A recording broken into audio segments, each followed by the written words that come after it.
Welcome to Back to Basics. It's great to see everyone online. And today I have a special guest, Nicole Harris, who is our functional dietitian.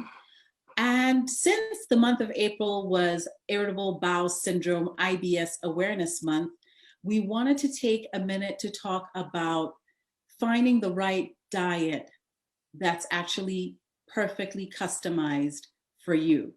We know there are a lot of meal plans out there. There are a lot of different diets out there. And in functional medicine, we actually use more the term therapeutic food plan, right? So we want to talk about that a little bit and then kind of go into sort of long term, what is the right type of nutrition for your own, for yourself, for your body, knowing your underlying issues. So I want to introduce Nicole. Nicole, thank you for joining us today. You joined our little family not too long ago, and we are so excited. It's been a whirlwind, right? Yes.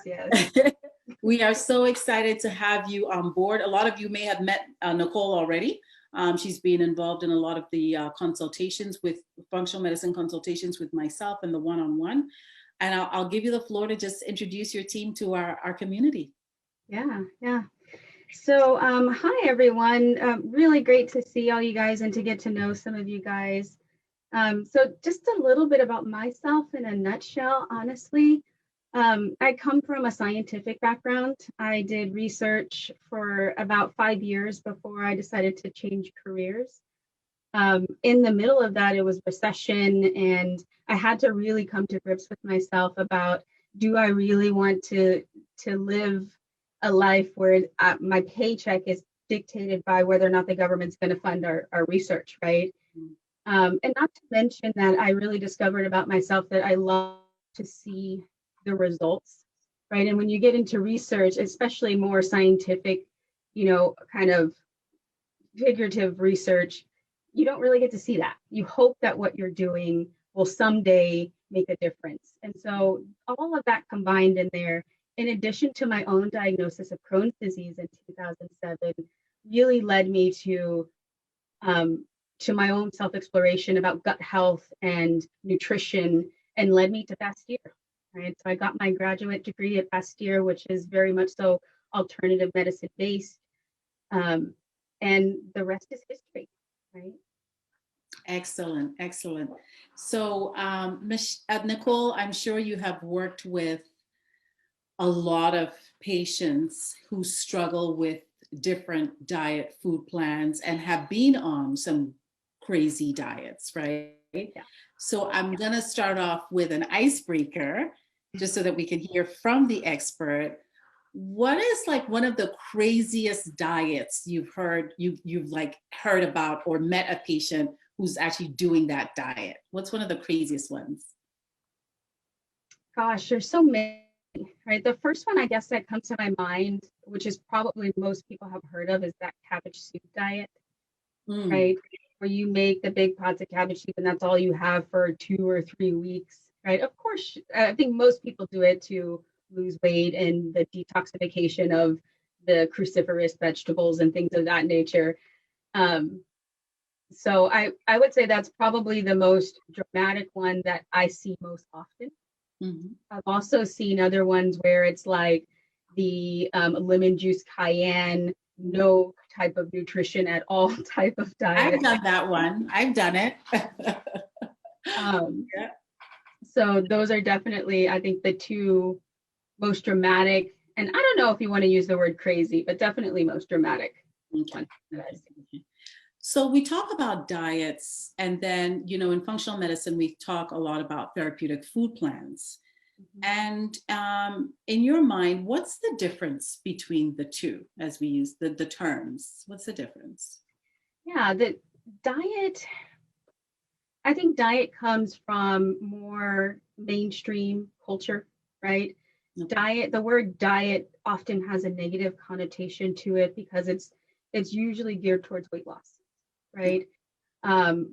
It's not necessarily geared towards healing the body, even though that may be an underlying goal for most people. And so when we think of diet, that's what we're thinking of. When we think about therapeutic food plan, we're thinking about something that is more short term, right? Something that is going to work to heal our body. And then we will move on to graduate to something that's going to be more nutritious, more nutrient dense and rich, right? So therapeutic diets, in a sense, are never meant to be long term.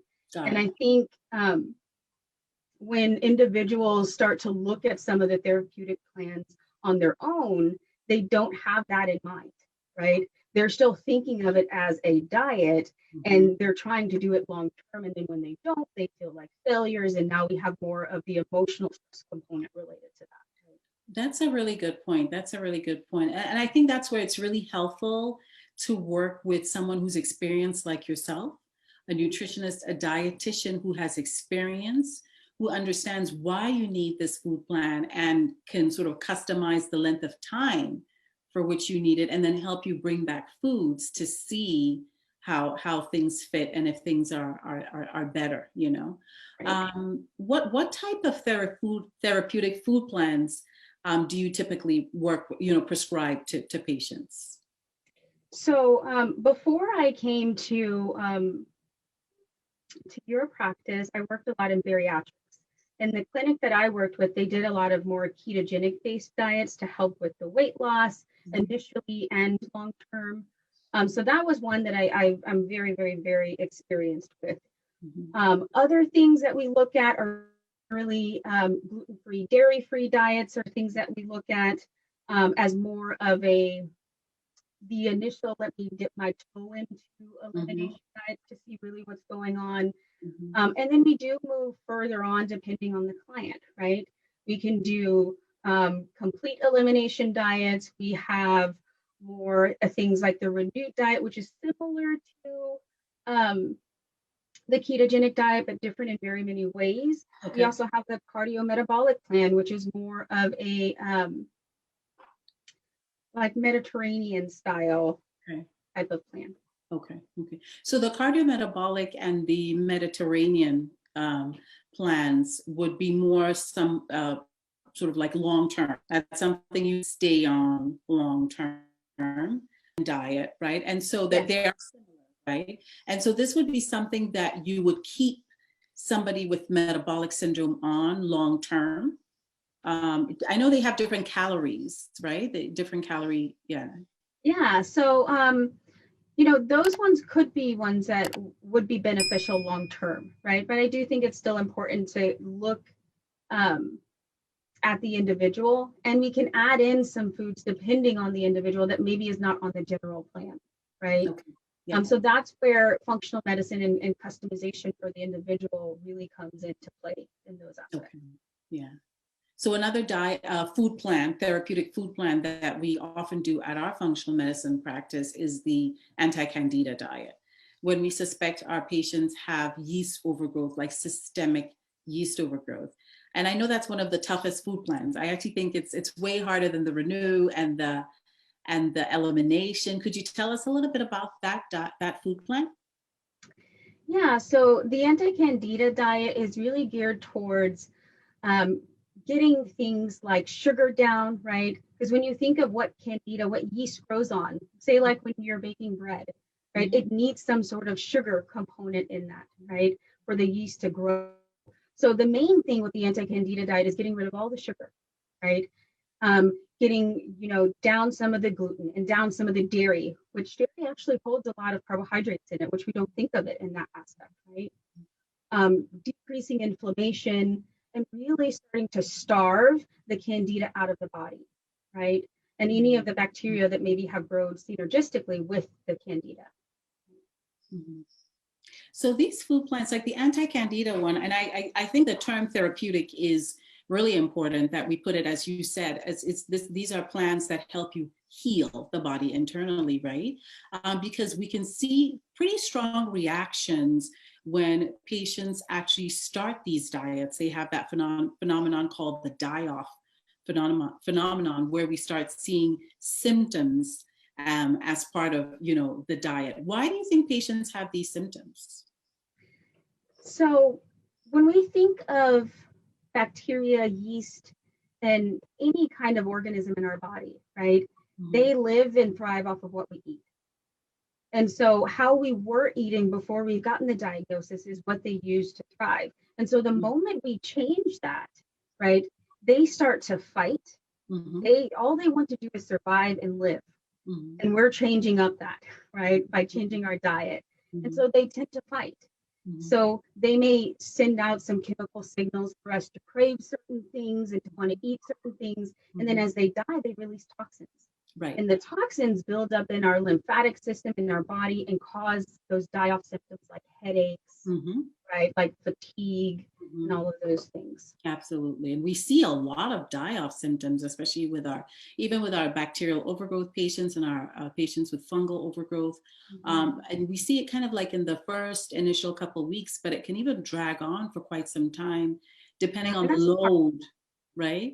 Yeah. That's the hardest because you feel worse before you feel better. Yes. And the reason why we came is to feel better. So it's almost, it can be disheartening, right? It can take a toll in terms of emotional stress when you're just like, okay, I was feeling good and now I'm feeling worse. I'm feeling worse. Yeah. What is this? Yeah. The results are, I think they're worth it because generally if people are able to overcome those hurdles and have, at least some symptomatic relief, the rewards are definitely worth it. So it is IBS month. So we're going to talk about that long therapeutic food plan called the low FODMAP plan, right? Which a lot of patients will get from, especially from their gastroenterologists, because it's one that's been studied a lot. There's a lot of scientific research around the low FODMAP plan. Tell us a little bit about your experience with the plan and where this therapeutic food plan came from. Yeah. So let's talk a little bit. Let's start off kind of with what is the low FODMAP, right? What is it in general, or what are FODMAPs? Yeah. And so FODMAPs are basically short chain carbohydrates, right? And what happens in our body when we eat them is that the bacteria in our gut ferment them, right? And when they ferment them, they produce products like, gases. And so now we have things like distension, bloating, all of those other negative symptoms that we have when we eat them, right? Which are some of the most uncomfortable symptoms. And I think that's what prompts people to want to go see their gastroenterologist and want to get relief because they really start to impede on the quality of life, right? And so in my experience, the FODMAP has been really good for patients with IBS because it's a little bit less restrictive, but it's also essentially dose dependent, right? So there, as you go into the FODMAP, it's usually a little bit more strict. And as you learn and discover about yourself, you start to experiment with reintroducing foods, but you can test how much of those foods you're able to eat before we have symptoms. So you will leave at the end of your treatment with it, hopefully, knowing that, okay, if I eat a half a cup of XYZ, I'm okay. But if I eat a whole cup, I am now with symptoms, right? And so this whole thing is a process of learning, one, your relationship with food, but how food reacts in your body, right?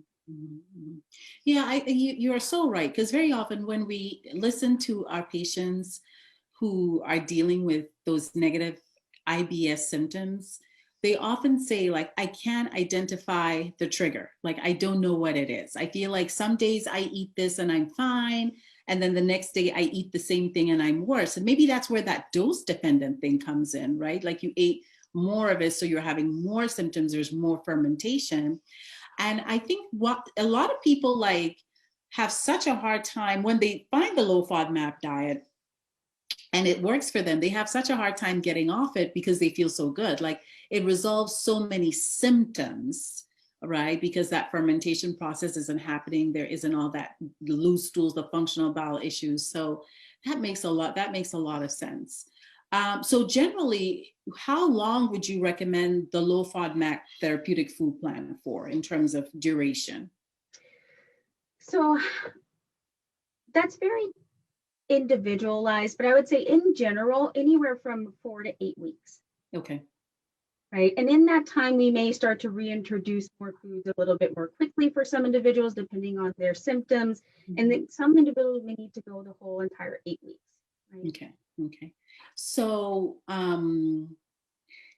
If someone suffers from irritable bowel syndrome and things are fairly under control, and then something sets them off in terms of they got a nasty infection or a lot of stressors, or they ate a food that perhaps they were sensitive to, and it just sets up this cascade of dysfunctional bowel issue, would the low FODMAP diet be something they can go back to several times? Like when they notice their symptoms are getting worse, then sort of go back to the diet? Right. I would definitely encourage that, Okay. right? Um, because it does give your body kind of that reset motion, Okay. right? And it could even be helpful to do like every 3 months, Okay. right, out of the Yeah. year Yeah. as a way to Yeah. kind of just reset your body, Yeah. kind of like spring cleaning. Right. Clean your gut, clean out that gut. All right. I like that. I think that's actually a really good idea. I think we should actually use that strategy on some of our patients. And I think, and if anyone is out listening out there who has IBS, I think that's a wonderful suggestion from Nicole to like reset your gut every 3 months, go on a 4 to 6 week low FODMAP program, and then, start again. So that's really good. Are there some foods that you would not reintroduce for someone who has IBS predominant diarrhea versus IBS predominant constipation? Are there some foods where you'll be like, you know what, I just don't think you should eat these anymore? Well, and this may be a little bit biased, Mm-hmm. but I really think a lot of people do really well getting rid of gluten and dairy, Okay. right? For the Yeah. most part. Yeah. Um, Now, there may be some instances where you can do dairy-based products like ghee and maybe some specialized whey proteins, more or less. But in general, I think minimizing and sometimes even eliminating, dairy and gluten would be a good idea. Would be a good idea. Okay. Okay.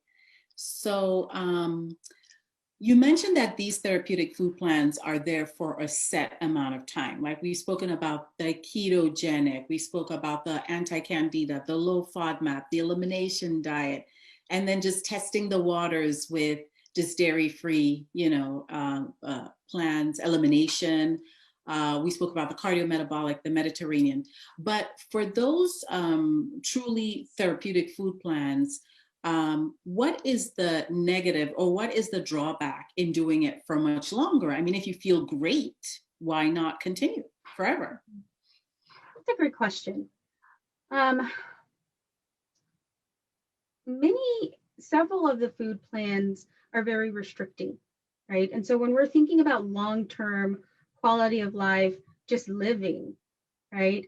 Sometimes it becomes very difficult with just normal living experiences, weddings, birthdays, those type of things. Now, as you have done these plans for a while, you may be able to develop your own kind of game plan for those situations to be able to stay into it.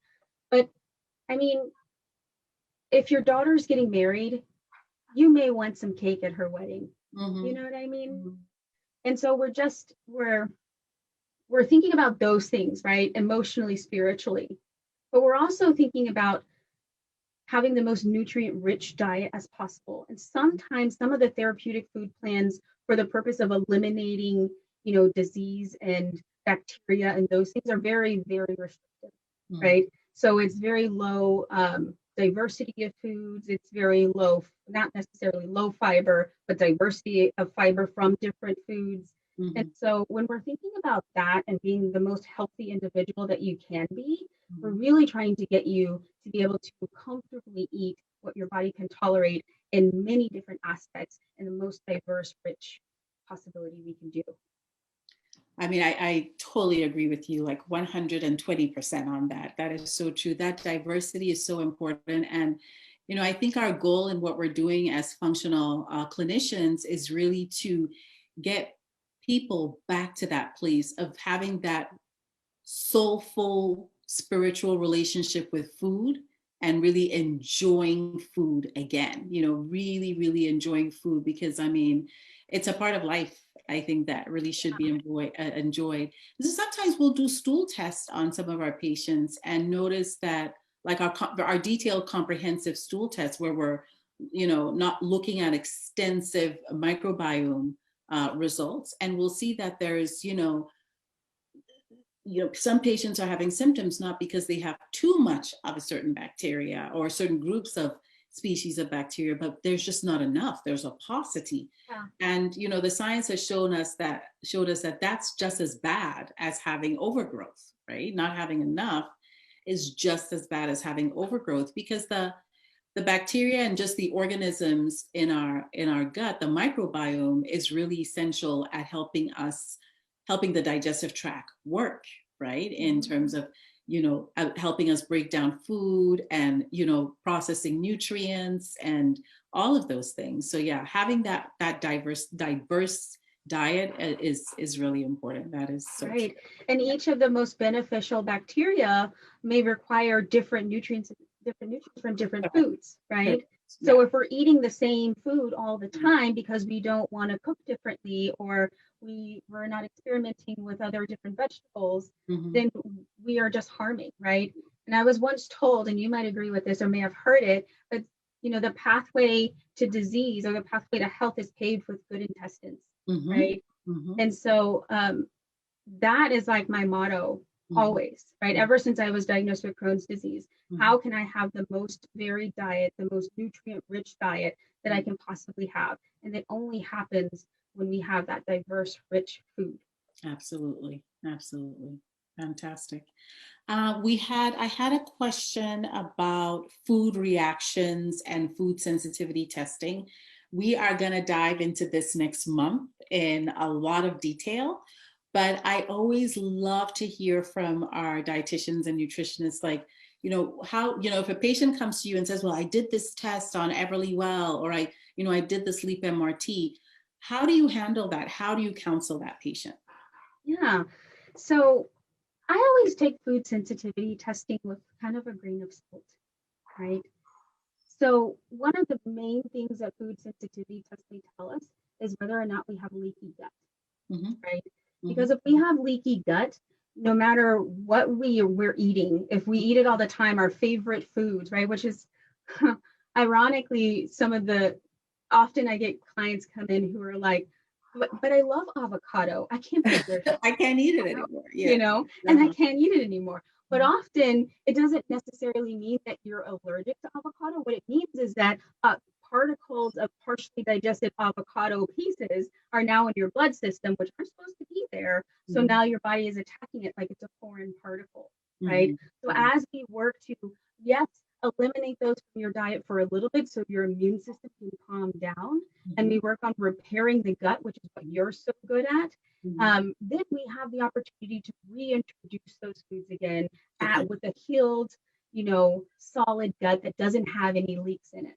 Right? Okay, that makes a lot of sense. Yeah. So if you do a food sensitivity test and you have like 40 foods that you are sensitive to, and so very often they'll categorize them into like severe, moderate, mild. You don't have to eliminate. Would you eliminate all 40 in someone? I mean, it's just so hard for our patients to just have such a drastic elimination. Like, what would you focus on? I would focus on the ones that are the highest, right? Okay. The ones that are typically, I think most tests have them in the red category, right? Yes. And then if we would first focus on those, if we didn't have any symptom relief, then we would go to the moderate ones to see if that would work. And then if we were still struggling, which I haven't had a lot of clients who were still struggling after the high and the moderate ones to even need to go to the low ones. But if we needed to, we could, right? Okay. Excellent. Okay. That's always disheartening, I think, for people to see 40 different foods and then you're stuck with like after a week that you like. Yeah, after a week they're like, I can't do it anymore. Okay. So, I guess my final question, because in terms of functional medicine, we talk a lot about customization and personalization. How does one decide what is the right diet? What is the most nutrient dense, food plan they should follow? How does one decide, I'm done with my elimination or I'm done with my anti-candida. What what is good for me. And, you know, we see people who have like diabetes and kidney disease and chronic constipation issues and inflammatory bowel disease. How does the, you know, dietitian, and I think this is something you do exceptionally well, craft that long-term plan for the patient? That's a loaded question. Because it's difficult, right? It's Yeah. not, we have to take into consideration, especially the length of time that I have the individual, right? So we may have just gotten off the candida diet and just, you know, gotten results that the candida is pretty much at bay, but that doesn't mean that we want to completely go, you know, awry and add back all of the other foods, right? Mm-hmm. And so I think it's still a slow process, right? To get to that most extensive varied diet that we can. And there may be times where you flare up with something and we have to kind of take a step back, right? Mm-hmm. And so I guess more or less, it's really about, exactly as you said, taking into consideration all of the other ailments that we have, right? The other conditions that we're wanting to manage. So for instance, like diabetes, we would definitely want to make sure that we're still monitoring sugar and carbohydrate foods, right? And so we're looking at, okay, if we're adding them back, how are we adding them back? What time of day are we adding them back? Could it be beneficial to do it more towards the beginning of the day versus the end of the day? So that's what I was getting at with saying that it was a loaded question, because there's many facets to look at, right? But we are, again, taking into consideration that whole individual. It's not, we've dealt with the candida, right?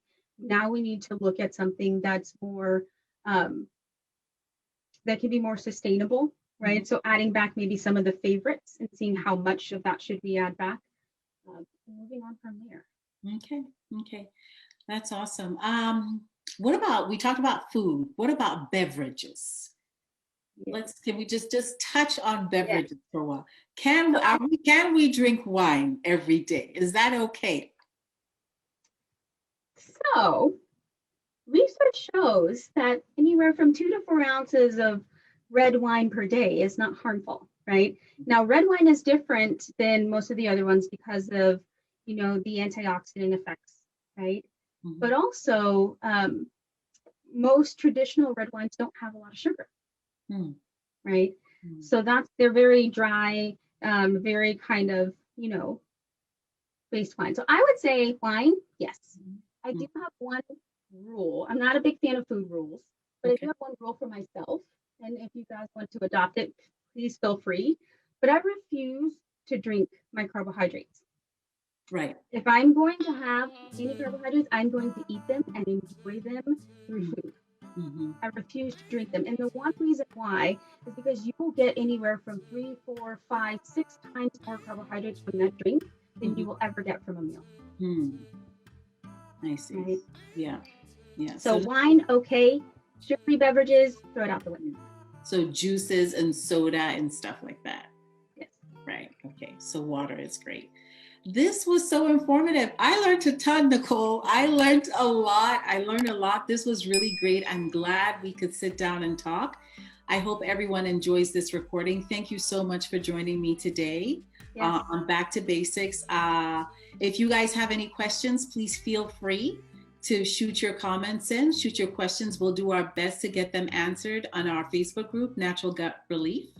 If not, we will see you next Thursday for Back to Basics, the next live. Have a wonderful evening, guys. Bye.